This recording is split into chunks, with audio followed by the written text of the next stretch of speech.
नमस्कार। हमारा देश और पूरा विश्व आज कोविड-19 की चुनौती का सामना कर रहा है। कोविड-19 अभी खत्म नहीं हुआ है। ऐसे में हमारा फर्ज है कि हम सतर्क रहें।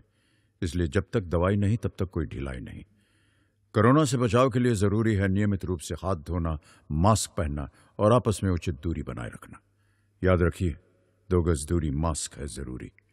खांसी, बुखार या सांस लेने में कठिनाई होने पर हेल्पलाइन नंबर 1075 पर संपर्क करें। Good morning, students. Welcome to Anjana's class. Students, today we are going to learn subjective questions related to the lesson The Little Girl and the poem Rain on the Roof. Students, आज हम पढ़ेंगे आपकी class 9th की English book Beehive से एक lesson The Little Girl से related subjective questions और poem rain on the roof से भी सब्जेक्टिव क्वेश्चंस। स्टूडेंट्स, सबसे पहले हम आपकी बुक बीहाइव से लेसन द लिटिल गर्ल के कुछ कॉम्प्रिहेंशन क्वेश्चंस करेंगे। चलिए, सबसे पहला कॉम्प्रिहेंशन क्वेश्चन हम सॉल्व करते हैं। सबसे पहले हम जान लेते हैं कि कॉम्प्रिहेंशन क्वेश्चन होते क्या हैं। किसी भी लेसन या पोएम के 3 और 4 लाइंस को लेकर और उस पर बेस्ड जब क्वेश्चंस पूछे जाते हैं और ये जानने की कोशिश की जाती है कि वो लेसन आपको कितना समझ में आया या उस लेसन के बारे में आपकी क्या समझ बनी है। जब इस चीज को परखना होता है तब कॉम्प्रिहेंशन क्वेश्चंस पूछे जाते हैं। तो हम इस पैराग्राफ को पढ़ते हैं। सबसे पहले, slowly the girl would slip down the stairs, more slowly still across the hall, and push open the drawing room door. By the time he had his spectacles on and looked at over them in a way that was terrifying to the little girl. Students, ये हिस्सा लिया गया है The Little Girl से। जब हम paragraph पढ़ें और अगर हमें वो समझ में नहीं आता है तो हमें उसे दोबारा पढ़ना चाहिए। Slowly the girl would slip down the stairs. धीरे धीरे से वो लड़की सीढ़ियों से नीचे उतरी। More slowly still across the hall, और हॉल में से तो और भी धीरे से गुजरी। And push open the drawing room door, और उसने ड्राइंग रूम का दरवाजा खोला। By the time he had his spectacles on, इस समय उसके पापा ने चश्मा चढ़ा रखा था। And looked at over them in a way that was terrifying to the little girl, और उनका इस प्रकार देखना बच्ची को भयभीत कर गया। अब इस पैराग्राफ पे बेस्ड हम क्वेश्चंस को पढ़ते हैं। Number 1, name the lesson. आपको सबसे पहले लेसन का नाम बताना है। Question number 2, what did the little girl's mother tell her.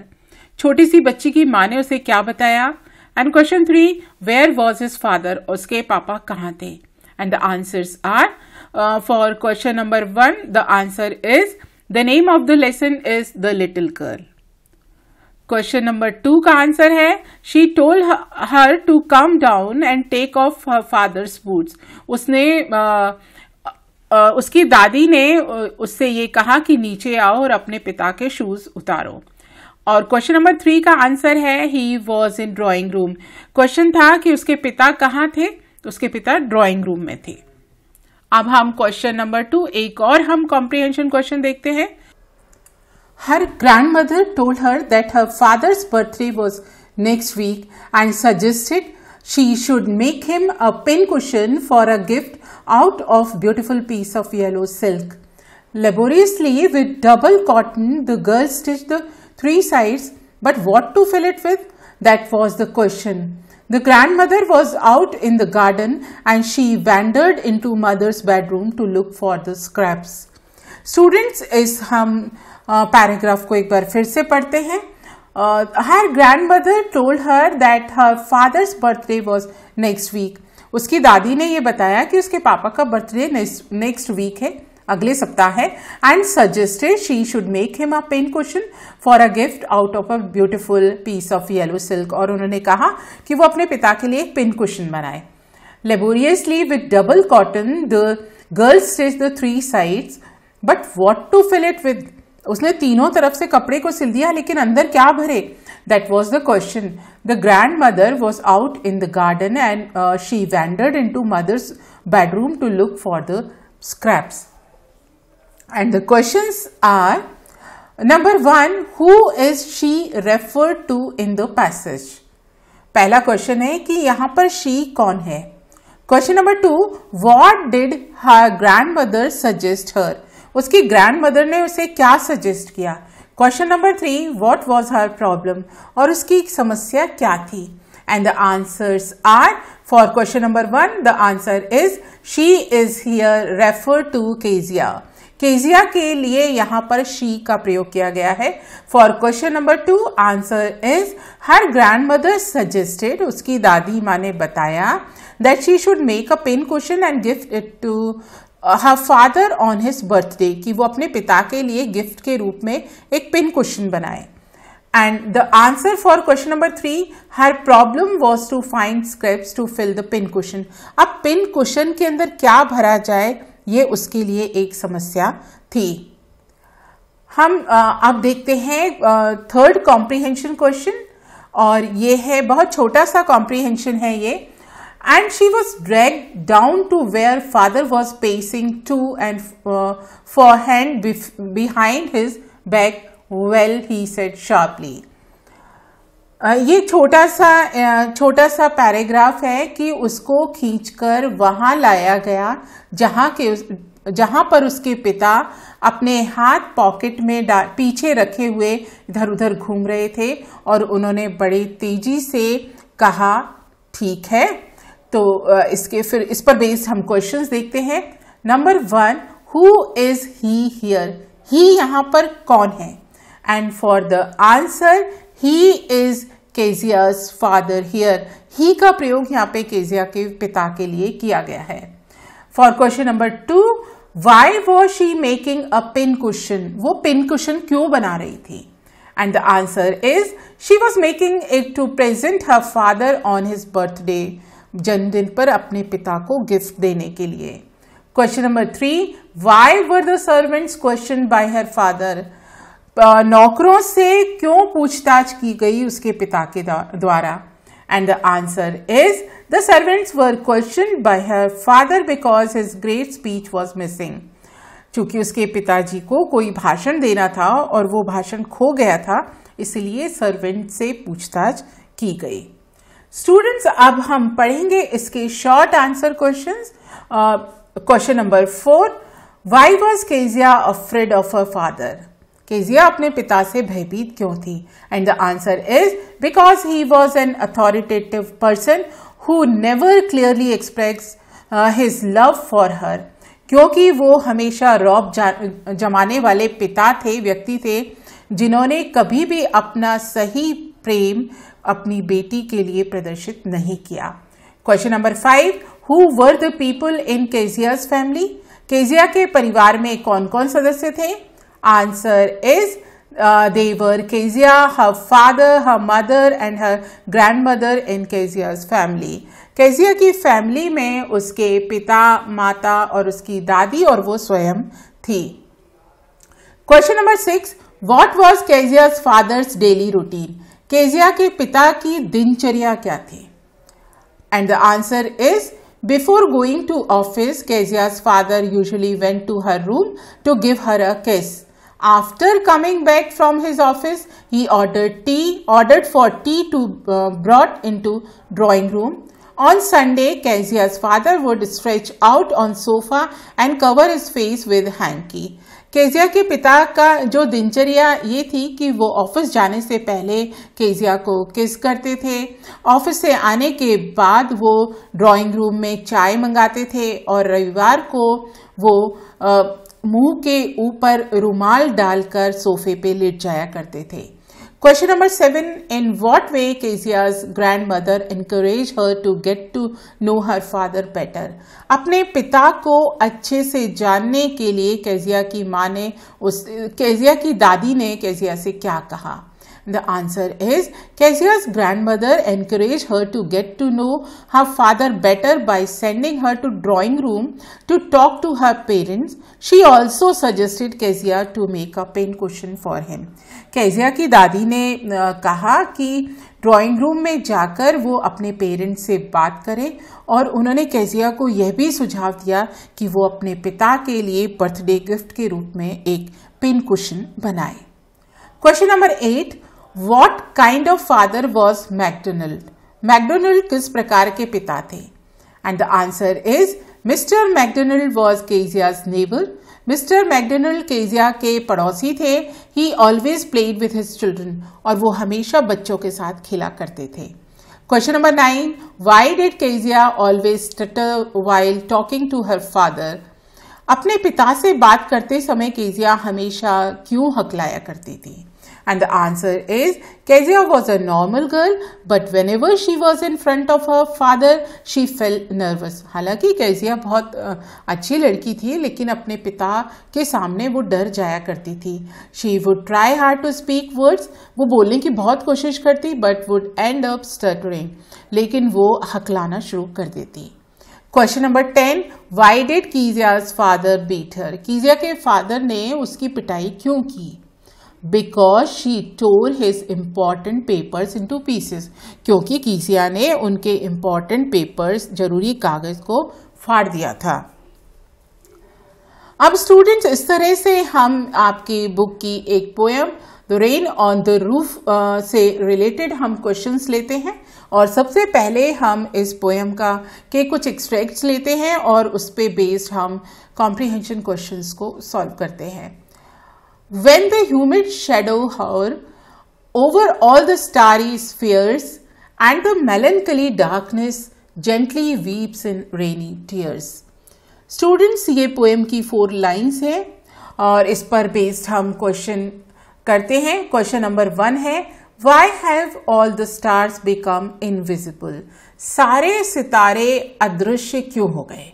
And the answer is, all the stars have become invisible because they have been covered with clouds. सितारे इसलिए छुप गए क्योंकि उनको बादलों ने घेर लिया था. Question number 2, the humid shadows stand for rain. Question है, what do the humid shadows stand for? Humid shadows का मतलब क्या है? ह्यूमिड शैडो किसके लिए प्रयोग किया गया है? ह्यूमिड यानी नम और शैडो यानी परछाई. तो ये किन के लिए प्रयोग किया गया है? And the answer is the humid shadows stand for rain. Humid shadow शब्द का प्रयोग बारिश के लिए किया गया है. Question number 3, what is the mood off the poet? Poet का मूड क्या है? किस मनोदशा में कवि ने ये कविता लिखी है? And the answer is the poet is in the mood off मेलनकली और सैड. पोएट उदास है. कवि उदास है या दुखी है. हम दूसरा स्टेंजर लेते हैं रेन ऑन द रूफ का. Every tinkle on the shingles has an echo in the heart and 1,000 dreamy fancies into busy being start. एक बार फिर से इस पोएम को पढ़ते हैं. Every tinkle on the shingles has an echo in the heart and 1,000 dreamy fancies into busy being start. बच्चों, इस पर हम क्वेश्चंस लेते हैं. क्वेश्चन नंबर 1 है, what causes an echo in the heart? Echo यानी प्रतिध्वनि होना, आवाज का गूंजना. And the answer is the sound of rain falling on the pebbles. Pebbles छोटे छोटे पत्थरों के ऊपर जब बारिश गिरती है तो उसकी आवाज उसके हृदय में प्रतिध्वनि करती है. Question number 2, what happens to the mind of the busy being? And the answer is A lot of fantasies और memories come to the mind of busy being. उसके कवि के दिमाग में, जो वो बच्चा होता है, छोटा बच्चा, उसके दिमाग में बहुत सारी याद उमड़ घुमड़ कर आती हैं. Question number 3, what causes the tinkling sound? Tinkling आवाज कैसे बनती है, कैसे आती है? टिंकलिंग आवाज, टप टप आवाज आना. And the answer is the raindrops fallen on the roof cause a tinkling sound. जब बारिश की बूंदें छत पर गिरती हैं तो टप टप आवाज आती है. हम एक और एक्सट्रैक्ट को लेते हैं पोएम का. Oh, I feel her phone look on me as I listen to his refrain, which is played upon the shingles by the patter of the rain. बच्चों, शिंगल्स होते हैं जो कच्चे घर होते हैं, उसके ऊपर की छत जो बनी हुई रहती है वो शिंगल्स कहलाते हैं. और पैटर यानी बारिश की आवाज. Question number 1, What does the poet feel? कवि क्या महसूस करता है? And the answer is the poet feels his mother's fond look at him. कवि को ऐसा लगता है कि उसकी माँ उसकी तरफ स्नेह से देख रही हैं.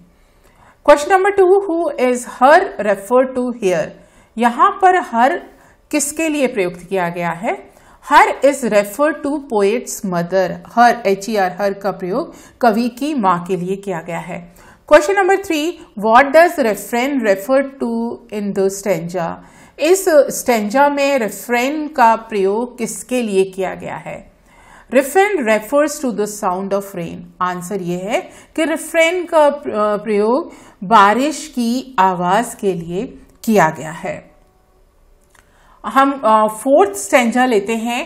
When the humid shadow hover over all the starry spheres and the melancholy darkness gently weeps in rainy tears.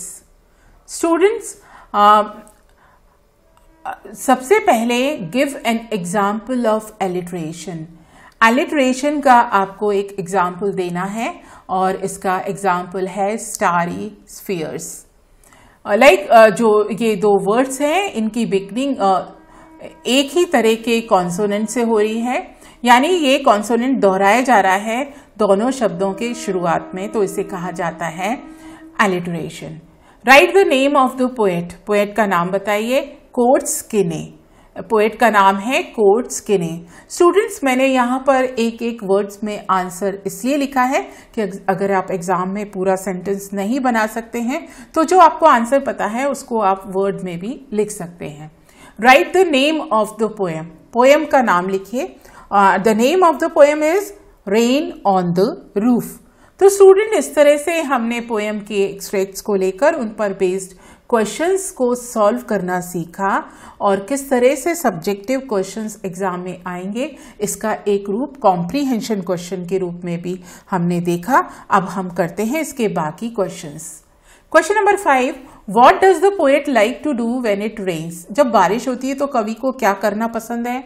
When it rains, the poet wants to lie on bed in a cottage and listen to pitter-patter sound of the rain.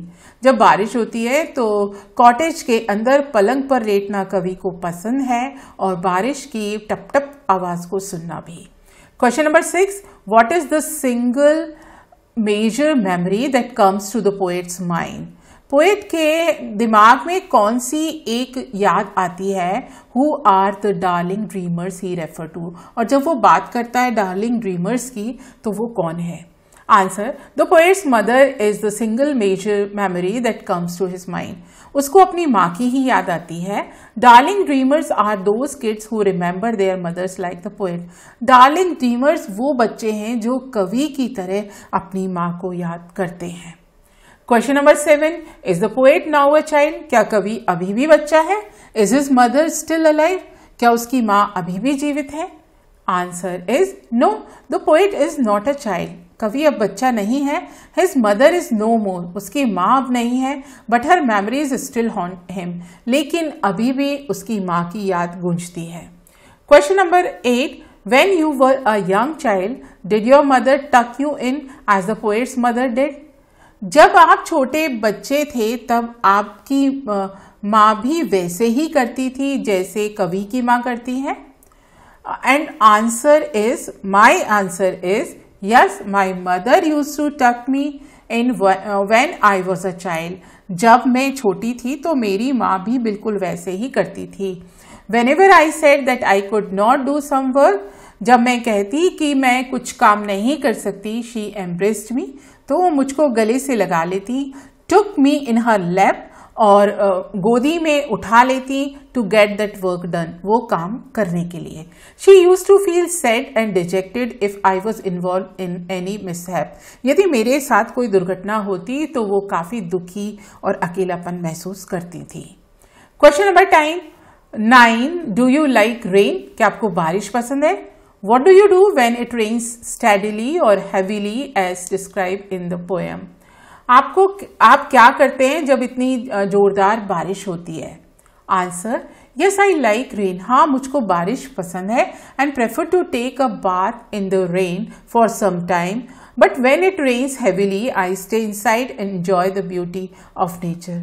मुझे बारिश पसंद है और जब बारिश होती है तो मैं तेज बारिश होती है तो मैं घर के अंदर रहती हूँ और मैं बारिश की सौंदर्य का आनंद उठाती हूँ. Question number 10. Does everybody have a cozy bed to lie in when it rains? Look around you and describe how different kinds of people or animals spend time, seek shelter, etc. during rain. क्या हर किसी के पास सोने के लिए अच्छा बिछौना होता है? आप अपने आसपास देखो और किस तरह के लोग और जानवर कैसे समय बिताते हैं बारिश में, ये पहचानने की कोशिश करो. Answer is no, everybody is not so fortunate to have a cozy bed to lie in when it rains. There are some people who live at the railway platforms and bus terminal. They don't have even bed sheet. What to talk of comfortable beds? There are so many animals which don't have any shelter and tremble under the dark sky in the rainy season. हर किसी के पास में कोई अच्छा गर्म बिछौना नहीं होता जब बारिश होती है. कुछ लोग तो रेलवे प्लेटफॉर्म पे सो जाते हैं, कुछ बस पे सो जाते हैं. किसी के पास तो ओढ़ने का चादर भी नहीं होता. आरामदायक बिस्तर की तो हम क्या बात करें. बहुत से जानवर होते हैं वो खुले आसमान में बारिश में आश्रय ढूंढते हैं. Question number 11. What a bliss for a poet in the poem. Poem में पोएट को क्या आशीर्वाद या क्या अच्छी बात लगती है. Answer. The poet loves rain because it carries him in old memories. He thinks it is bliss to hear the sound of the rain on the roof. He lies in his cozy bed, enjoys the music of nature. It is a bliss for him. कवि को बारिश में गर्म बिछोने में सोना अच्छा लगता है, संगीत सुनना अच्छा लगता है और छत पे पड़ती हुई बारिश की बौछारों की आवाज को भी वो सुनना पसंद करता है. Question number 12. What shows that poet loved his mother? Poem में ऐसी कौन सी चीज है जो ये बताती है कि वो अपनी माँ से प्रेम करते हैं. Poet loved his mother.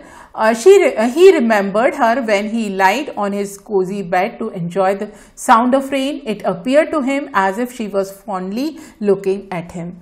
कवि अपनी माँ से प्यार करते थे और वो ये याद करते हैं कि जब वो बिस्तर पे सोते थे और बारिश की आवाज़ आती थी तो ऐसा उनको लगता था जैसे उनकी माँ उनको प्रेम से देख रही है. Question number 13. When does the thousand dream fancies begin to weave in the poet's mind? कवि के मस्तिष्क में वो हजारों स्वप्न कैसे बुनने लगते हैं. When the poet is in his cottage and lies in his cozy bed, listening to the soft music of rain on the roof, his mind is flooded with the memories of his mother. He recalls his childhood. जब बारिश हो रही होती है तो कवि अपने एक जो बालक होता है वो बिस्तर पर लेटा हुआ बारिश की बूंदों का संगीत सुन रहा होता है. उस समय उसके हृदय में अपनी माँ की बहुत सारी यादों की एक बाढ़ आ जाती है और वो अपने बचपन को याद करता है. Question number 14. How does the memory of his mother haunt the poet? कवि को अपनी माँ की याद कैसे बार बार सताती है. During the pattering sound of the rain falling on the roof, the memory of his mother haunts the poet. जब छत पर बारिश की बूंदें गिरती हैं तो उसकी आवाज कवि के मन में उसकी माँ की याद दिलाती है. This memory has been haunting him quite often like every darling dreamer. और जैसा हर बच्चे को अपनी माँ की याद आती है वैसे ही कवि को भी अपनी माँ की याद आती है. His mother is no more. उसकी माँ अब नहीं है, but he still feels her fondness of looking on him. लेकिन वो अभी भी महसूस करता है कि उसकी माँ उसको देख रही है. He remembers her while writing his song of rain. और जब वो बारिश का गीत लिखता है तो वो अपनी माँ को याद करता है. Question number 15. How does the poet enjoy the patter of the soft rain lying in his cottage chamber bed? कवि किस प्रकार से बारिश की बूंदों के टप टप का आनंद उठाता है. The poet is lying in his cottage chamber bed. कवि अपने कॉटेज के एक छोटे से कमरे में लेटा हुआ है. He watches the humid shadows hovering the starry sky. और वो ये देख रहा है कि जो बादल हैं वो कैसे तारों भरे आसमान को ढक रहे हैं. He feels the melancholy darkness gently weeping in the form of raindrops. और वो ऐसे महसूस करता है मान लो ये अंधेरा अपनी उदासी को बारिश की बूंदों के रूप में गिरा रहा है. Pressing his pillow, he is listening to the patter of the soft raindrops falling on the roof of the cottage. और तकिए के ऊपर सिर रख के वो बारिश की बूंदों के गिरने की आवाज को सुन रहा होता है. लास्ट क्वेश्चन है इसका, What finds an echo in the poet's heart and what starts weaving in his mind? कवि के हृदय में क्या प्रतिध्वनि होती है और वो अपने दिमाग में क्या बुनना शुरू करता है. And the answer is when the drops of rain fall on shingles they make a tinkling sound. The tinkling sound echoes in his heart. 1,000 old memories weave their air threads into pattering sounds. Lying in his bed, the poet is listening to the pattering sound on the rain falling on the roof. जब उसकी cottage के ऊपर shingles के ऊपर जब बारिश की बूंदें गिरती हैं और वो टिंकलिंग साउंड करती हैं तो उसके हृदय में इसकी प्रतिध्वनि होती है और उसके मन में हजारों यादें गूंज जाती हैं. पलंग पर लेटा लेटा कवि बारिश की बूंदों की आवाज को सुनता रहता है. इस तरह से स्टूडेंट्स हमने 2 लेसन द लिटिल गर्ल और रेन ऑन द रूफ पर बेस्ड हमने कुछ सब्जेक्टिव क्वेश्चंस को किया. मुझे उम्मीद है आपको समझ में आ गया होगा. Thank you very much. किशोर अवस्था संबंधित समस्याओं के परामर्श हेतु समर्पित उमंग किशोर हेल्पलाइन के टोल फ्री नंबर 144225 पर संपर्क करें.